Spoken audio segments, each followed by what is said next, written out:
président de la confrérie des Sans-Cols, cher ami, cher Enrico. J'ouvre tout de suite une parenthèse. Soyez rassurés, vous n'en aurez pas beaucoup parce que malheureusement, j'ai perdu un peu la vue et j'ai pas pu écrire beaucoup de textes. Par contre, j'ouvre cette parenthèse, quand on parle d'Enrico, moi je suis un peu bluffé par tout ce qui se passe au Club des Sans-Cols. Enrico habite entre Bologne et Venise, c'est notre président. La vice-présidente, elle habite à Ajaccio. Le trésorier à Albi-sur-Gironde. Celui qui fait la belle revue à Albertville, il va me reprendre, mais enfin c'est à côté d'Albertville. Le secrétaire est parisien. Le seul qui soit vraiment du Creux, c'est Bruno Livin qui est d'Annecy. Il y a aussi notre ami Baldonnel qui habite du côté de l'Épange, là. Vous voyez que, Madame Cano, Madame la Présidente, connaissez-vous un club où les membres du comité sont aussi dispersés, mais travaillent bien, puisque maintenant, avec l'ordinateur, on peut travailler facilement. Et ça, c'est ma première remarque. Ma deuxième remarque, j'étais bluffé hier en arrivant au centre de vacances où vous logiez. J'ai rencontré deux amis suisses. On a discuté et ils m'ont dit que cette année, ils avaient 90 adhérents, c'est-à-dire des gens actifs, pas des gens qui sont inscrits depuis 30 ans ou 40 ans. Ils ont en Suisse 90, 90, si vous voulez pour les Français, 90 adhérents. Moi, ça m'a bluffé. Et ce qui vient de me bluffer aussi, c'est l'intervention de Graham sur l'école du monde entier. C'est quand même excessivement remarquable qu'on arrive aujourd'hui à avoir pratiquement la liste d'écoles du monde entier. J'ai rencontré il n'y a pas très longtemps le directeur du Tour de France et il m'a dit qu'il connaissait bien les clubs des Sans-Cols et que grâce au club des Sans-Cols, il avait remis de l'ordre il y a quelques années parce que, je ne sais pas si vous vous en souvenez, mais sur les parcours du Tour de France, sur le parcours des étapes, ils appelaient n'importe quoi col. Hein, ils appelaient aussi bien le col du Puy-de-Dôme que la côte de Nancy, col. Et je ne sais pas si vous avez remarqué, mais depuis plusieurs années, ils n'appellent plus les côtes ou les monts col. Mais c'est grâce à nous, puisqu'il m'a confirmé qu'il se référait à nos listes de Sans-Cols. Alors, je ferme ma parenthèse. Je voulais saluer aussi, bien sûr, le comité qui fait un travail énorme. Très sincèrement, je les remercie. Alors, avant toute chose, je voulais rendre un hommage à deux d'entre nous. Un hommage d'abord à l'un qui, cet après-midi, serait parmi nous, j'en suis certain. Il s'agit de Claude Roche.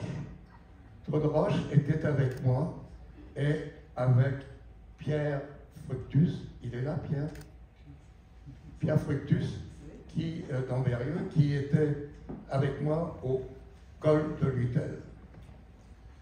Claude, en escaladant avec sa compagne Elisabeth le club de la Lèbe, dans l'Ain, a été surpris par une voiture. Il a eu un choc émotionnel, ça lui a déclenché une crise cardiaque et il est décédé sur son vélo. Et Claude, c'était vraiment un de mes amis du début. Donc je voulais lui rendre hommage et profiter de cette occasion pour témoigner toute mon amitié à sa compagne Elisabeth. Un deuxième hommage, qui est beaucoup plus récent, puisque c'est ce mois-ci, nous avions au club un Lyonnais qui s'appelait Georges Clerc. Georges Clerc était un homme d'exception. Il avait été pendant de longues années directeur général adjoint d'une très grosse entreprise française, une des plus grosses, Rhône-Poulenc. Mais en dehors de son travail, Georges Leclerc a fait beaucoup de choses. Il a d'abord créé une association de marcheurs et il organisait dans le monde entier des sorties pédestres. Mais il a aussi fait autre chose, puisqu'il était au conseil d'administration de la Fondation de France.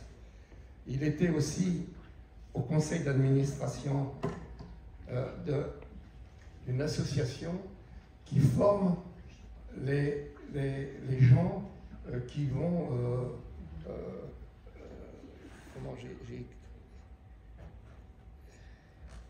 Oui, qui forment les humanitaires. C'est une association qui a été créée par M. Mérieux à Lyon, qui s'appelle Biofort. Mais Georges Leclerc, en plus, il a été aussi président pendant 11 ans d'une association qui a des maisons de repos, des maisons de retraite, puisqu'il y a 3200 employés. Il y a beaucoup de maisons, entre autres sur le plateau de Guil, et c'est des maisons santé. Et c'était Georges Leclerc, président pendant 11 ans. Je l'ai eu au téléphone au début du mois dernier. Son épouse m'avait dit que ça n'allait pas, et quelques anciens. Je voudrais saluer d'abord Pierre Fructus. Pierre Fructus, je viens de vous le dire, il était avec moi au col de Luttel en octobre 1969. Je voudrais aussi saluer le numéro 2 de la confrérie qui est là cet après-midi. C'est Jean-Claude Tonk. Quand j'étais président et que j'étais président du Vélo Club d'Annecy, Jean-Claude Tonk était secrétaire et c'est là que j'ai donc mis en place la confrérie des Sans-Cols et Jean-Claude m'a toujours encouragé. Alors j'ai une petite anecdote que je lui rappelais tout à l'heure. Quand nous étions beaucoup plus jeunes et on pédalait beaucoup mieux, nous avons fait les 12 heures de Suisse des Haguelandes, ces 12 heures de vélo chronométrées contre la montre individuelle. Et bon, on n'avait jamais fait ça, on a fait ça, et il y avait 180 concurrents de toute l'Europe, et c'est Jean-Claude qui a gagné. Eh bien, moi, je vais vous dire, dans ma vie, quand la Marseillaise a résonné, ben, j'ai eu une très très forte émotion. Et Jean-Claude, je suis content que tu sois là cet après-midi.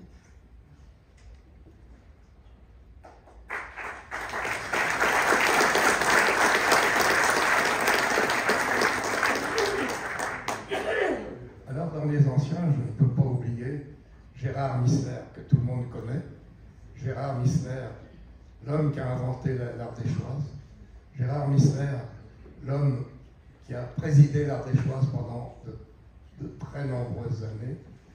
Gérard, qui a, je l'avais dit, au Luttel, qui a le numéro 14, alors qu'il aurait dû avoir le numéro 7. Mais j'ai raconté ça au code de Luttel, je ne vais pas vous la raconter.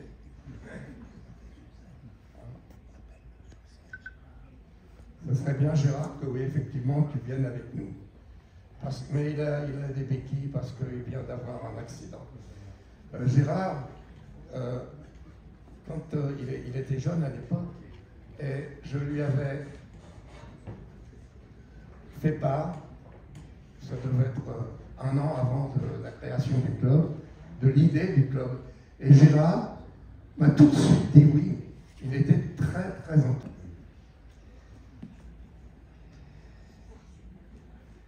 Alors après, dans les anciens,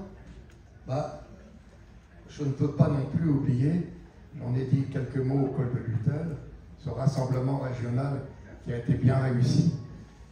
Je voulais aussi vous parler de Marcel Biot.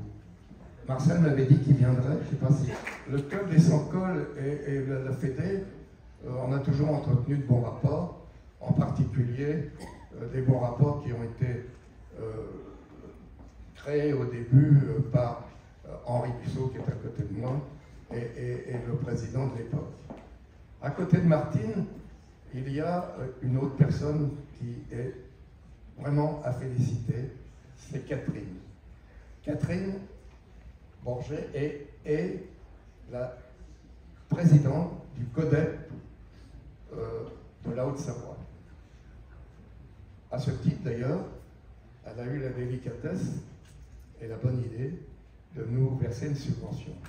Mais Catherine, c'est plus que ça, puisque Catherine, qui est sans col, Catherine est la présidente de la, moi j'allais dire la Ligue parce que je suis un vieux, mais de la Ligue Auvergne-Rhône-Alpes de cyclotourisme.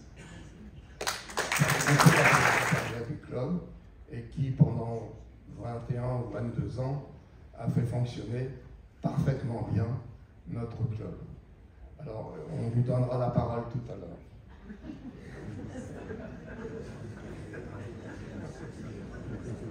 Puis, en 2001, nous nous sommes retirés, Henri et moi, et nous avons souhaité que soit créé un nouveau comité, et on est allé chercher au fond de l'Auvergne un super cyclo que tout le monde connaît, Claude Bénisson.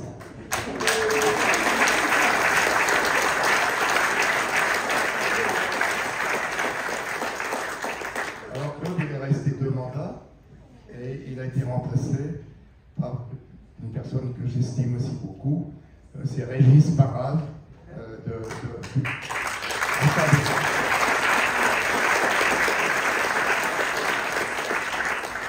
lui-même remplacé 8 ans plus tard par Bernard Giraudot.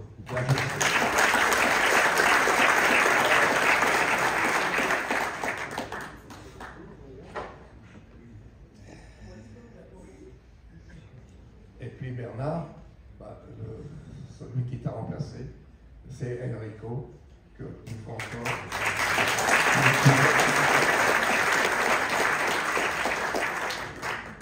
Alors, je voulais aussi saluer la visite du député présent, mais qui s'est absenté une petite minute, là. Monsieur Antoine Armand, qui est mon député. Tant je suis fier, étonné et même un peu bluffé de ce qui s'est passé pendant ces 50 ans, des réussites que nous avons eues, autant je pense que nous n'avons pas été très bons pour employer dans les comités de direction des dames. Figurez-vous que pendant 50 ans, je n'ai retrouvé à vous signaler que 5 dames. C'est pas beaucoup. Alors, cher président, votre avis. Alors, dans les 5 dames, je félicite une amie qui a été pendant très longtemps la trésorière des Sans-Cols, qui s'appelle Nicole Favreau. Qui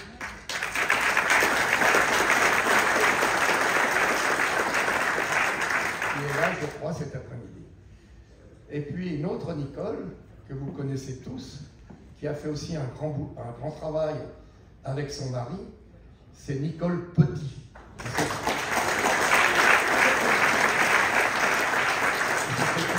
Entre autres de la boutique pendant longtemps. Et puis une autre amie que tout le monde estime, qui a été récompensée hier par un diplôme de 5000 écoles, c'est Chantal Sala.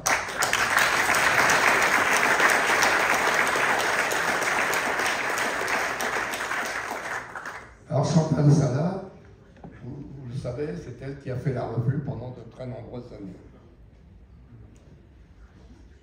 Alors, il m'en manque une, c'est Nadine Giraudot, qui est actuellement au comité et qui fait un gros travail pour les inscriptions, le suivi des inscriptions du club. Et je te félicite Nadine, c'est formidable ce que tu fais.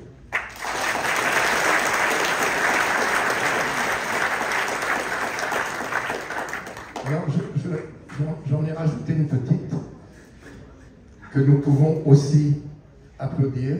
C'est Hélène l'actionnaire qui s'occupe de la boutique.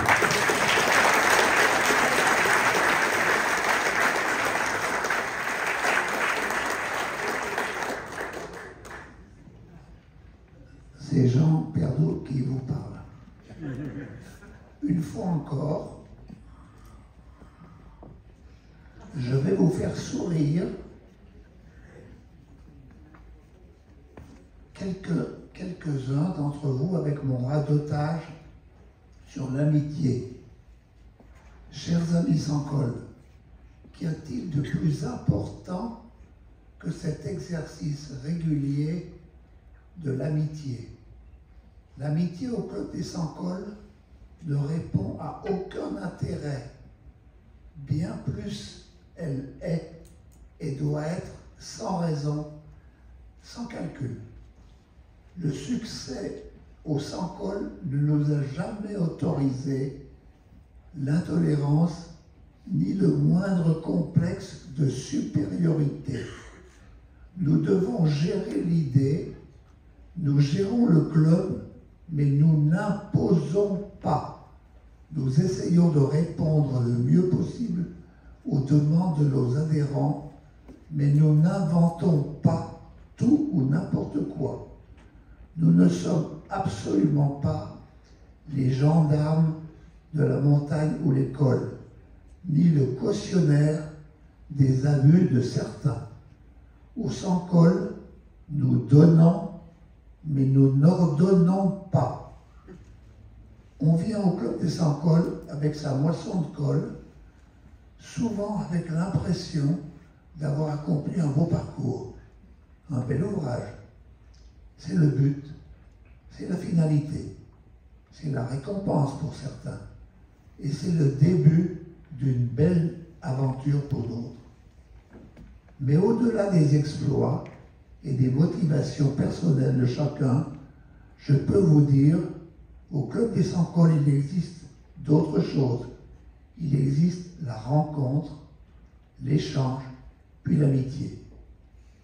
L'ami avec qui vous avez pédalé il y a 20, 30 ou 50 ans et que vous retrouvez sur les listes de la revue de la confrérie, vous vous téléphonez et ensemble, vous vous souvenez. Au club des sans col, les motivations sont connues depuis longtemps. L'idée, la technique, le fonctionnement, les rassemblements et les AG ont fait leurs preuves. Reste à entretenir l'ambiance et surtout la chaleur de l'amitié entre les membres. Ce dimanche matin d'octobre 1969, nous étions 5 copains à pédaler, dont toi, Pierre Fructus, présent cet après-midi. Nos vélos n'étaient pas équipés d'ordinateurs et même de compteurs.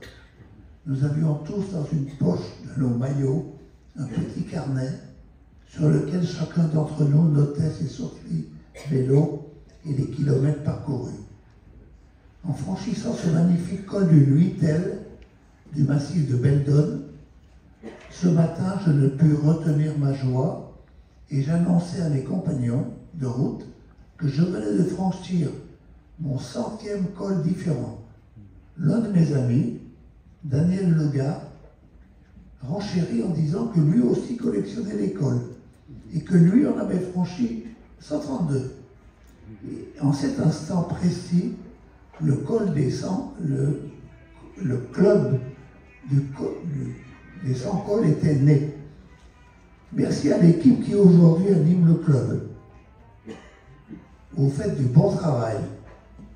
Tous nos remerciements aussi à tous ceux qui, dans chaque région, dans chaque pays, gèrent notre mouvement et garantissent à notre confrérie sa simplicité, son authenticité, sa pérennité. En cet instant symbolique du centenaire des sans cols,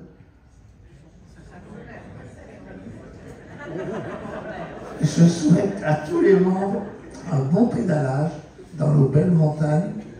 Je souhaite aussi que vous empruntiez le meilleur chemin, celui du sport qui nous assouvit, celui de la montagne qui nous ravit, mais aussi celui de l'amitié, chaque fois que cela vous est possible. Longue vie à la confrérie des sans cols et encore merci pour tout ce que vous m'avez donné durant ces 50 ans. Bon vent pour tous. Jean Perdou, président fondateur de la confrérie.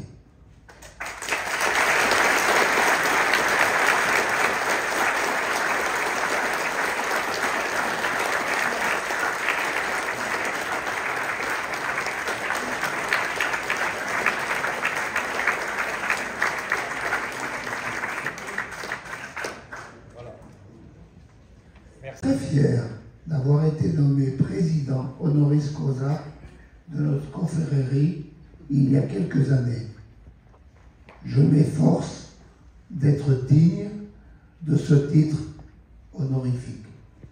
C'est sans doute pour valoriser mon engagement durant une trentaine d'années. Il faut rappeler qu'en 1979, j'étais président du Vélo Club d'Annecy. Dans le club se trouvaient encore des sections comme l'école de cyclotourisme ou l'organisation de voyage, le club des sans-jets et le travail lié à Desplu, au président de l'époque, et j'ai été chargé de créer une nouvelle association, le club des sans-cols. Immédiatement affilié à la FFCT, avec en plus un statut particulier permettant, en cas de fin de la confrérie, de l'intégrer au patrimoine de la fédération. Tout cela n'est heureusement pas arrivé, bien au contraire. Du coup, Jean Perdou ayant dû quitter Annecy pour son travail dans le nord de la France, pendant 22 ans, je suis devenu, de fait, le secrétaire général. Certains malicieux disaient le général secrétaire. Naturellement, il a été le premier président de l'association, Jean. Et certains pensent encore, à tort, que j'ai été avec Jean l'un des fondateurs de la confrérie. Une nouvelle fois, je dément. Mais l'essentiel n'est pas là. À mon âge, 89 ans, officiellement nommé sage par Martine Cano, notre présidente que je salue chaleureusement, mais mes objectifs, car seul le futur est encore possible, sont seulement de continuer à profiter de faire du vélo. Déjà 7300 km au compteur cette année, et surtout d'installer partout la bienveillance entre nous. Comment? Dans mes rapports quotidiens, je souhaite être aimable, souriant, pédagogue, positif, constructif, optimiste. J'aimerais la même volonté avec mes interlocuteurs. Vaste programme, certes, mais ayant une vie heureuse, ayant réalisé des rencontres extraordinaires, marquantes et bienfaisantes au cours de mon engagement. Je me dois de rendre l'appareil. Bien entendu, je pourrais vous raconter des centaines d'anecdotes vécues pendant cette merveilleuse époque. Je n'ai que 5 minutes. Pourtant, j'en retiens 2. La rencontre en Italie, dans les années 1985, avec un inconnu. Lui, grimpait en col. Moi, je descendais. Ou le contraire. Il s'agissait d'un Américain, champion olympique de hockey sur glace, gardien de but.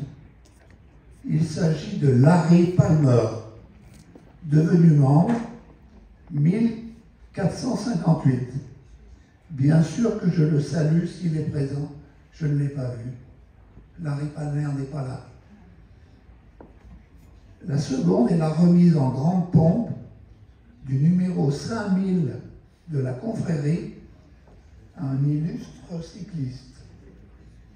Cela s'est passé à Bruxelles et Jean a remis le maillot à Eddy Merckx lui-même, qui à l'époque était en Belgique une star incroyable. Nous n'en menions pas large. Pour finir, l'année prochaine, le samedi 22 juillet 2023, pour fêter les 90 ans, je vous invite à venir m'accompagner en partant de Val d'Isère à la montée du col de l'Iseran.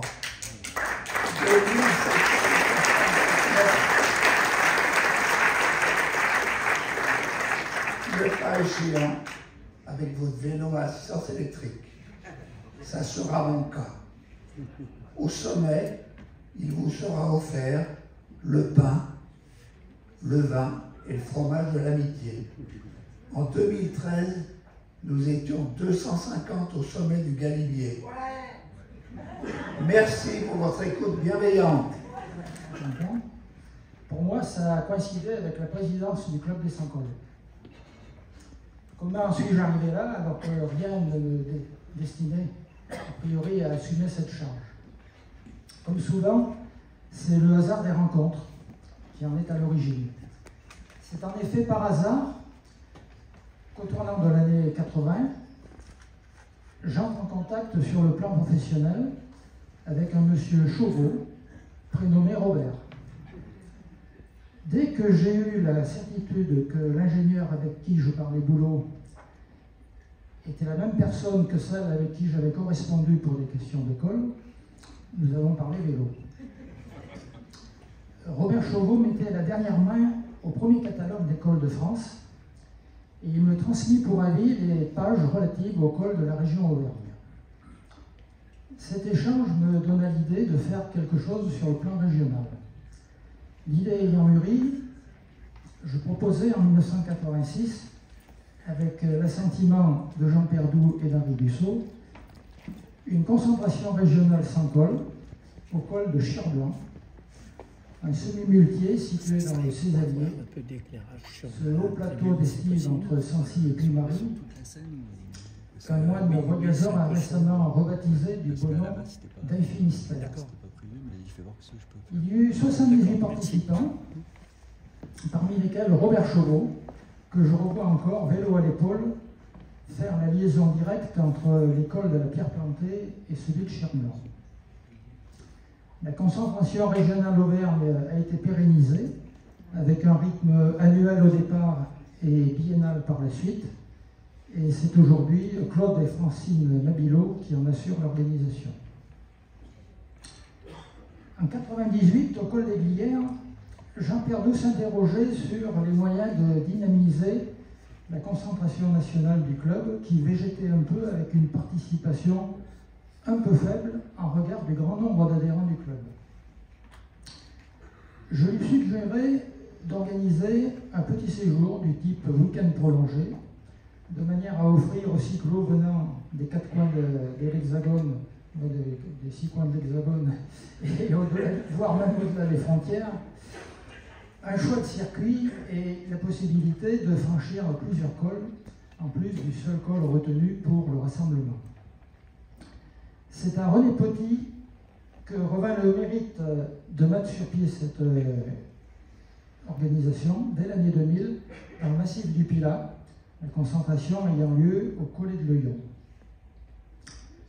2000, c'est aussi l'année où Jean Perdoux, tout comme Henri Dussault, me parlèrent de leur décision de prendre du recul avec la direction du club.